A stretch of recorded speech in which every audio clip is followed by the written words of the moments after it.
Hello students, आज हम लोग एनसीईआरटी एक्सरसाइज नंबर 3.5 के क्वेश्चन नंबर फर्स्ट को सॉल्व करेंगे। सबसे पहले क्वेश्चन में देखते हैं कि है क्या। क्वेश्चन नंबर फर्स्ट जो है x minus 3y minus 3 equals to 0 and second pair जो दिया गया है वो है 3x minus 9y minus 2 equals to 0। जो फर्स्ट प्रॉब्लम है वो गिवन है x minus 3y minus 3 equals to 0 और जो सेकेंड पेयर है वो है 3x minus 9y minus 2 equals to 0। तो इस प्रॉब्लम में बताना है कि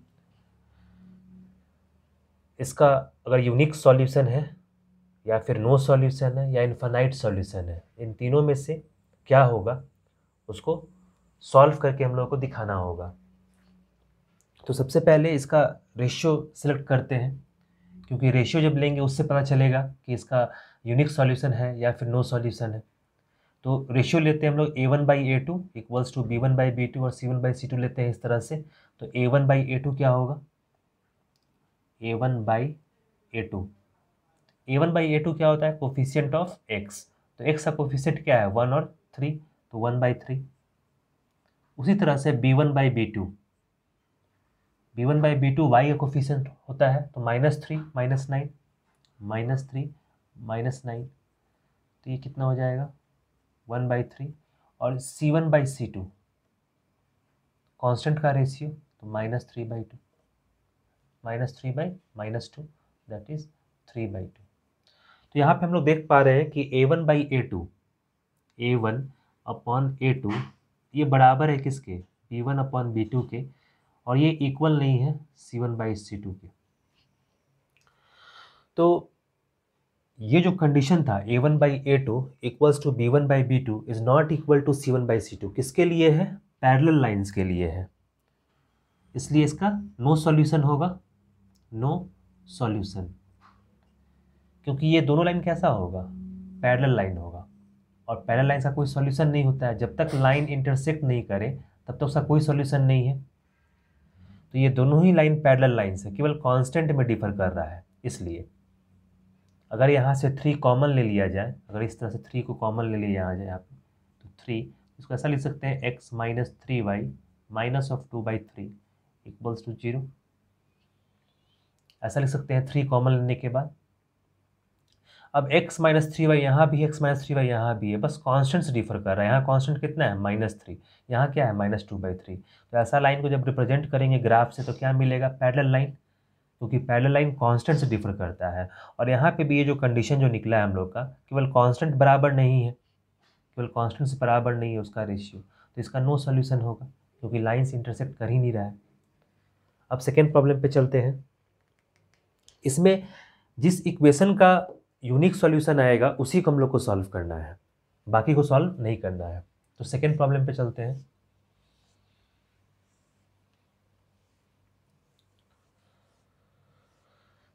सेकेंड प्रॉब्लम जो गिवन है वो है 2x plus y equals to 5। Second problem है 2x plus y equals to 5, और सेकेंड इक्वेशन जो गिवन है वो है 3x plus 2y equals to 8। 3x plus 2y equals to 8। तो ये दो गिवन इक्वेशन है, 2x plus y equals to 5 और 3x plus 2y equals to 8। तो चेक करना है कि इसका यूनिक सॉल्यूशन है या फिर नो सॉल्यूशन है या इन्फिनाइट सॉल्यूशन है। यही 3 कैटेगरी चेक करना है हम लोग को। तो रेशियो लेते हैं पहले, रेशियो से ही लोग डिसाइड करते हैं। तो a1/a2 पहले निकालते हैं, a1/a2 ये क्या होगा 2/3, 2/3। फिर b1/b2 निकालते हैं, तो ये क्या होगा 1/2। और फिर c1/c2, c1/c2 क्या होगा -5/-8, -5/-8, जो कि 5/8 ही होगा। इसको ट्रांसफॉर्म करना होता है हम लोगों को, इसको ऐसा लिख सकते हैं ट्रांसफॉर्म करके, -5 इक्वल्स टू 0, और इसको ट्रांसफॉर्म करेंगे तो 3x plus 2y minus 8 equals to 0, यानी 0 से इक्वेट करते हैं, कांस्टेंट को एक तरफ ले आके, और उसके बाद रेशियो लेते हैं हम लोग। अब यहाँ पे देख पा रहे हैं कि a1/a2 पहले ही इक्वल नहीं है b1/b2 के। a1/a2 ये इक्वल नहीं है b1/b2 के। अब c1/c2 पे जाएंगे ही नहीं, जब पहला ही रेशियो x का और y का बराबर नहीं है तो ये कैसा कंडीशन था, ये यूनिक सॉल्यूशन का, यूनिक सॉल्यूशन का कैटेगरी में है ये। मतलब ये एक ऐसे पॉइंट पे कट करेगा जो कि यूनिक है, मतलब इसके पास x और y कोऑर्डिनेट होगा, मतलब एक पार्टिकुलर x का वैल्यू होगा, एक पार्टिकुलर y का वैल्यू होगा, जिसके लिए ये इक्वेशन सेटिस्फाई करेगा। ठीक है, तो a1/a2 not equal to b1/b2 किसका कंडीशन है, यूनिक सॉल्यूशन का। इसका सॉल्यूशन होगा और वो यूनिक होगा, x और y का एक पार्टिकुलर वैल्यू होगा। अब इसका यूनिक सॉल्यूशन है, इसका मतलब हम लोग को सॉल्यूशन करना होगा, इसका निकालना होगा कि x और y क्या है। और गिवन प्रॉब्लम में दिया गया है कि क्रॉस मल्टीप्लिकेशन मेथड से सॉल्व करना होगा। तो क्रॉस मल्टीप्लिकेशन मेथड लगाते हैं यहाँ सॉल्व करने के लिए। तो क्रॉस मल्टीप्लिकेशन मेथड है क्या कि x इस तरह से लिखते हैं हम लोग, x equals to minus y equals to 1, और ये मेथड इस तरह से सॉल्व करते हैं हम लोग। x equals to minus y equals to 1 लिखते हैं पहले, और उसके नीचे हम लोग यहाँ से पहले इक्वेशन को 0 से इक्वेट कर लेंगे ट्रांसफॉर्म करके, और फिर x को ढकेंगे। यहाँ पे x को ढकने के बाद जो जो कोफिशिएंट दिखाई दे रहा है वैसे का वैसे ही लिखना है साइन के साथ। जब x को ढकेंगे तो यहाँ पे 1 और 2 दिखाई दे रहा है, -5 और -8 दिखाई दे रहा है, तो वैसे लिख लेंगे 1 2 -5 और -8। ये हो गया, x के नीचे लिखेंगे। x को ढकने के बाद क्या दिखाई दिया, y का कोफिशिएंट और कांस्टेंट, तो वैसे का वैसे लिख लिए। अब माइनस वाई मतलब y को ढकेंगे और बाकी जो कोफिशिएंट दिखाई दे रहा है उसी ऑर्डर में और साइन के साथ लिखेंगे। तो y को ढकने पे क्या दिखाई दे रहा है 2 3 और -5 8, तो उसको लिख लेंगे 2 3 -5 -8। और फिर 1 मतलब कि कांस्टेंट को ढकेंगे, कांस्टेंट को ढकने के बाद x का कोफिशिएंट और y का कोफिशिएंट लिख लेंगे, तो ये हो जाएगा 2 3 और 1 2। अब एरो का साइन यहाँ इंपॉर्टेंट है, एरो के साइन में हमेशा एक ही तरफ के एरो को याद रखेंगे, ऐसे ऐसे और ऐसे, ये सब डाउनवर्ड एरो है, बस इसी को याद रखेंगे ताकि कभी कोई कंफ्यूजन ना हो। अभी ये क्रॉस मल्टीप्लिकेशन मेथड में ऐसा करते क्यों हैं ये जानना ज़रूरी नहीं है, यहाँ पे मेथड जानना जरूरी है, सॉल्व कैसे करते हैं। तो x लिखें इक्वल्स टू -y लिखें इक्वल्स टू 1 लिखें, पहले ऐसा करना होता है। उसके बाद x के पूरे कॉलम को ढक देते हैं और जो कोफिशिएंट दिखाई दे रहा है उसको लिखते हैं 1 2 -5 8। तो 1 2 -5 8, और एरो किधर देंगे, नीचे की तरफ। ऐसा बुक में दोनों तरफ से एरो दिया रहता है, लेकिन यहाँ पे इस तरह से बता रहे हैं जिससे कि कोई प्रॉब्लम ना हो, कभी कन्फ्यूजन ना हो। फिर -y जब लिखेंगे तो y को ढक देंगे और x का कोफिशिएंट और कांस्टेंट लिखेंगे, तो 2 3 -5 8 हो गया, और कांस्टेंट को ढकेंगे तो x और y का कोफिशिएंट लिखेंगे 2 3 1 2। अब एरो हमेशा नीचे की तरफ देंगे। एरो नीचे देने का मतलब होता है कि इसको पहले मल्टीप्लाई करना है, ठीक है। तो यहाँ पे जब सॉल्व करेंगे तो दिखाई देगा कि ऐसा करते क्यों है। तो x equals to -y equals to 1, ऐसा किए। अब x के नीचे क्या लिखेंगे कि पहले इन दोनों को मल्टीप्लाई करना है, इसका मतलब ये है एरो इधर दिए हैं तो सबसे पहले इन दोनों को मल्टीप्लाई करना है। तो क्या लिखेंगे 1 इंटू -8 बीच में माइनस साइन, और -5 इंटू -2 क्या हो जाएगा -10, तो -10 ऐसा होगा। फिर -y में आएंगे तो पहले इन दोनों को मल्टीप्लाई करना होगा, तो -16 माइनस ऑफ -5 इंटू 3 -15 ऐसा लिखेंगे। और फिर 1 के नीचे क्या लिखेंगे 4 -3। तो ये लिखने का तरीका हो गया, इसमें कभी कोई गलती नहीं होगा। अगर दोनों तरफ एरो दे देंगे तो कन्फ्यूजन हो जाएगा कि पहले इसको मल्टीप्लाई करें कि इसको मल्टीप्लाई करें। तो एक ही तरफ का एरो हमेशा याद रखना चाहिए कि ये पता हो कि जब इसको मल्टीप्लाई करना है तो उसके बाद ही इस दोनों को मल्टीप्लाई करेंगे, और बीच में हमेशा साइन क्या होगा नेगेटिव। अब इसको सॉल्व कर लेते हैं। तो x डिवाइडेड बाई -8 + 10, इधर हो जाएगा -y divided by -16 plus 15 equals to 1/1। 4 minus 3 क्या होगा 1। अब इसको सॉल्व करेंगे तो x डिवाइड बाई 10 माइनस 8 2 हो जाएगा और ये हो जाएगा -1/-1 इक्वल्स टू 1/1, ऐसा लिखेंगे। अब x निकालने के लिए हम लोग इसको और इसको इक्वेट कर देंगे, ठीक है। और फिर y निकालने के लिए इसको और इसको इक्वेट कर देंगे। तो x/2 किसके बराबर होगा 1 के। 1/1 तो 1 ही होगा, तो x/2 किसके बराबर हो गया 1 के, यानी x हो जाएगा 2। और -y/-1 किसके बराबर होगा 1 के, -y बराबर होगा -1 के, यानी y किसके बराबर है 1 के। तो सॉल्यूशन हम लोग को क्या मिला, x का वैल्यू 2 और y का वैल्यू 1। अब ये सॉल्यूशन सही है या नहीं ये कैसे पता करेंगे, इस दोनों वैल्यू को हम लोग को इस जगह पे या इस जगह पे जो ट्रांसफॉर्मेशन इक्वेशन है इसमें रखना होगा और क्या लाना होगा 0।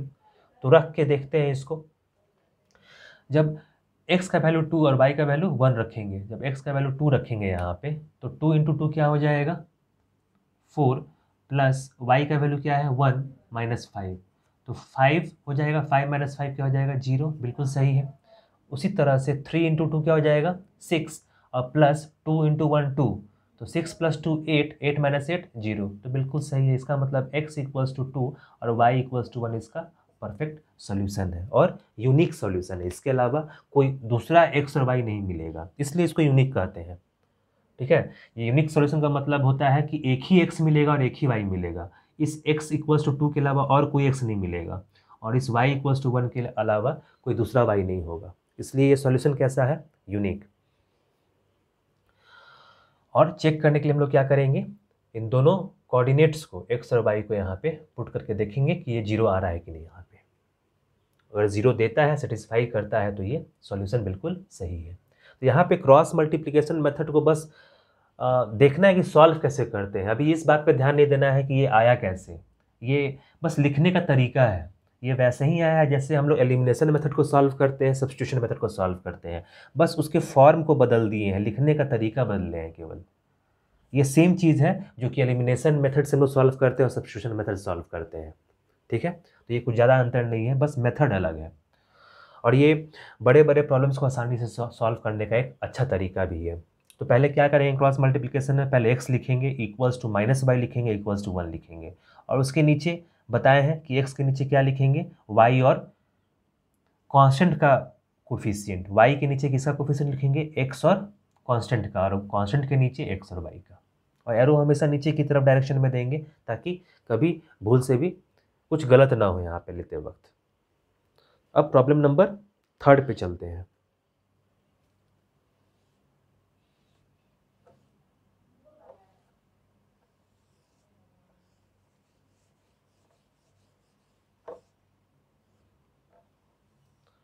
प्रॉब्लम नंबर 3 जो है 3x minus 5y equals to 20। Problem number 3 3x minus 5y equals to 20। ये फर्स्ट इक्वेशन है 3x माइनस 5y इक्वल्स 20, और सेकेंड इक्वेशन है 6x minus 10y equals to 40।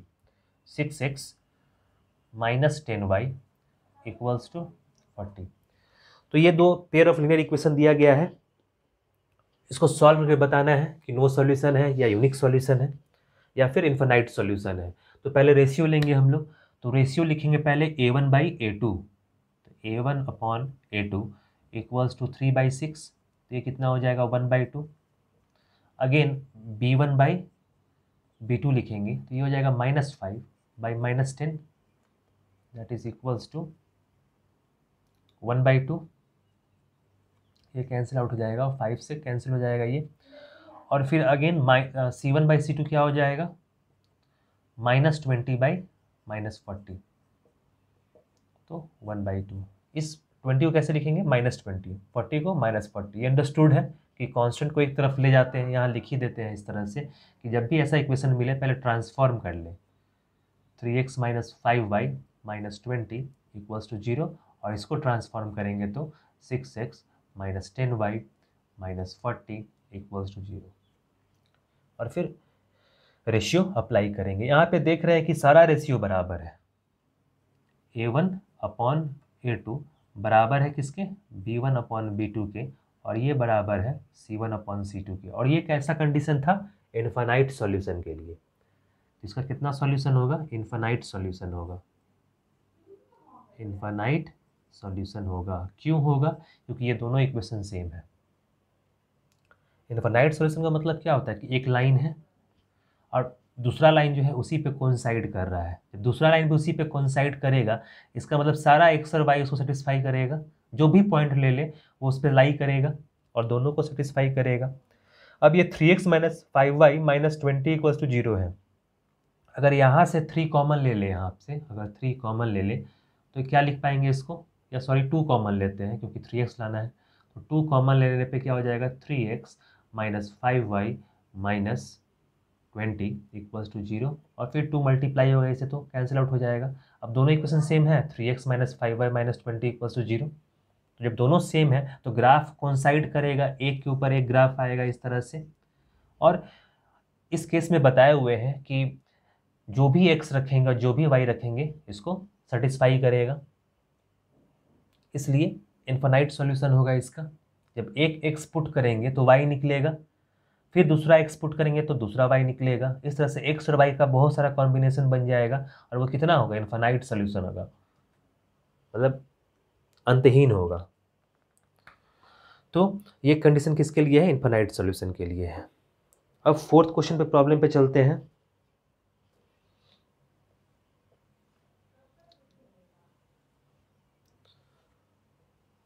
जहाँ भी यूनिक सॉल्यूशन है वहाँ हम लोग को सॉल्यूशन करना है क्रॉस मल्टीप्लिकेशन से, बाकी चीज़ों में सॉल्यूशन नहीं करना है। प्रॉब्लम यही गिवन है। तो क्वेश्चन नंबर फोर्थ है x minus 3y minus 7 equal to 0। Question number fourth है x minus 3y minus 7 equal to 0। ये फर्स्ट पेयर है, x minus 3y minus 7 equal to 0, और सेकेंड है 3x minus 3y minus 15। 3x minus 3y minus 15 equals to 0। 3x minus 3y minus 15 equals to 0। तो again इसमें क्या लेंगे, ratio A1/A2 that is equals to 1/3, B1/B2 equals to -3 divide by -3 that is equals to 1/1, और C1/C2 equals to -7 by -15 that is equals to 7/15। तो यहाँ पे देख रहे हैं हम लोग कि A1/A2 बराबर है, अनइक्वल है B1/B2 के। A1/A2 ये इक्वल नहीं है पहले ही B1/B2 के, तो C1/C2 पे तो जाएंगे ही नहीं, पहला ही कंडीशन अनमैच्ड है। और ये कंडीशन किसके लिए है, यूनिक सॉल्यूशन के लिए। ये कंडीशन है यूनिक सॉल्यूशन के लिए, मतलब लाइंस दोनों कैसा है, इंटरसेक्ट कर रहा है किसी पॉइंट पे, और ये पॉइंट यूनिक है एक्स और वाई जो कि इसको सेटिस्फाई करेगा। एक सिंगल एक्स और वाई होगा जो सेटिस्फाई करेगा। अब सॉल्यूशन है यूनिक है तो हम लोग को क्रॉस मल्टीप्लिकेशन से सॉल्व करना होगा कि आखिर वो सॉल्यूशन है क्या, एक्स और वाई का वैल्यू पता करना होगा। तो अगेन क्रॉस मल्टीप्लिकेशन मेथड लगाएंगे हम लोग। तो क्रॉस मल्टीप्लिकेशन लगाने के लिए हम लोग सबसे पहले यहाँ लिखते हैं x equals to minus y equals to 1, ऐसा लिखेंगे। और x के नीचे क्या रखेंगे, x को ढकने के बाद जो कोफिशिएंट बच रहा है उसको रखेंगे। तो क्या बच रहा है, -3 -3 -7 -15। तो यहाँ लिखेंगे -3 -3 -7 -15, और एरो किधर दे देंगे, ऊपर से नीचे की तरफ। फिर -y पे आएंगे तो कौन सा कोफिशिएंट लिखेंगे, x और कांस्टेंट का, तो 1 और 3, 1 3 -7 -15। एरो कहाँ देंगे, नीचे की तरफ। हमेशा एरो का डायरेक्शन एक ही तरफ रखेंगे। और फिर कांस्टेंट में क्या लिखेंगे, कांस्टेंट को ढकने के बाद 1 3 -3 -3 एरो इस डायरेक्शन में। अब आगे प्रोसीड करेंगे फिर से। तो x इक्वल्स टू क्या लिखेंगे, -y इक्वल्स टू 1, ऐसा होगा। तो -15 इंटू -3 45, पहले इसी को सब्ट्रैक्ट करना है। फिर -3 इंटू -7 21, फिर माइनस वाई में आएंगे तो -15 हो जाएगा, ये -15, और बीच में माइनस साइन, -7 इंटू -3 -21, और फिर 1 पे क्या हो जाएगा -3 -9। ये बीच में हमेशा माइनस साइन होता है, ये भले ही माइनस साइन के कारण चेंज हो जाए, लेकिन ओरिजिनली क्या होता है बीच में माइनस साइन। अब इसको और सॉल्व कर लेते हैं फर्दर। तो x equals to x divided by -y equals to 1।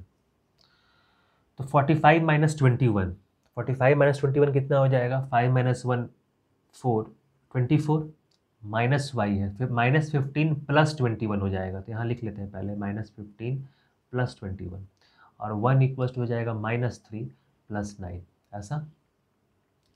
अब फर्दर इसको सॉल्व करते हैं। तो x अपॉन 24 है इक्वल्स टू -y अपॉन 21 में से 15 घटाएंगे तो कितना आएगा 6, और ये हो जाएगा 1 अपॉन 9 माइनस 3 6। इसको यहाँ से भी कैंसिल कर सकते हैं, अगर तीनों कैंसिल आउट होने वाला है तो यहाँ से भी कैंसिल कर सकते हैं, लेकिन अच्छा होगा कि x बाई 24 को किससे इक्वेट करें, इस कांस्टेंट से। तो x अपॉन 24 किसके बराबर होगा 1/6 के, और x इक्वल्स टू क्या हो जाएगा 24 अपॉन 6। 24 उधर भेज दिए और 6 यहाँ नीचे पहले है, तो इसका वैल्यू क्या हो गया 4। तो x का वैल्यू कितना हो गया 4, तो x 4 हो गया। और फिर y निकालने के लिए क्या करेंगे, -y/6 को -y/6 को किससे इक्वेट करेंगे 1/6 से, 6 से 6 कैंसिल हो जाएगा, तो y इक्वल्स टू -1, यानी x इक्वल्स टू 4 और y इक्वल्स टू -1 इसका सॉल्यूशन है। और ये चेक करने के लिए कि x इक्वल्स टू 4 और y इक्वल्स टू -1 इसका सॉल्यूशन है, हम लोग यहाँ पुट कर लेंगे और सॉल्व करके दिखाएंगे कि ये 0 के बराबर है या नहीं। अगर 0 के बराबर है इसका मतलब ये करेक्ट सॉल्यूशन है। तो इस प्रॉब्लम में जहाँ भी यूनिक सॉल्यूशन था हम लोग को वहाँ पे उसके सॉल्यूशन को सब्स्टिट्यूशन और एलिमिनेशन से ना निकाल के नए मेथड से निकालना था, जिसको क्रॉस मल्टीप्लिकेशन मेथड बोलते हैं। क्रॉस मल्टीप्लिकेशन मेथड इस तरह से हम लोग फॉलो करते हुए जाएंगे और x और y को कांस्टेंट वाले रेशियो से रिलेट करके हम लोग x और y पता करेंगे। हमेशा x/24 को हमेशा कांस्टेंट से रिलेट करेंगे, y वाले टर्म को भी कांस्टेंट से रिलेट करेंगे, तब जाके सॉल्व होगा। इन दोनों को सॉल्व करने का कोई मतलब नहीं है, क्योंकि फिर x और y रह जाएगा। इसलिए x/24 इसके बराबर है और ये इसके बराबर है, इसका मतलब तीनों आपस में बराबर है और किसी को किसी से भी रिलेट कर सकते हैं। तो x/24 को इस कांस्टेंट से रिलेट करेंगे और -y/6 को इस कांस्टेंट से रिलेट करेंगे, ताकि हम लोगों को डिजायर्ड रिजल्ट मिल जाए। तो इस प्रॉब्लम का सॉल्यूशन कितना है 4 और -1। तो नेक्स्ट क्लास में हम लोग प्रॉब्लम नंबर 2 को सॉल्व करेंगे। तो नेक्स्ट क्लास में मिलते हैं।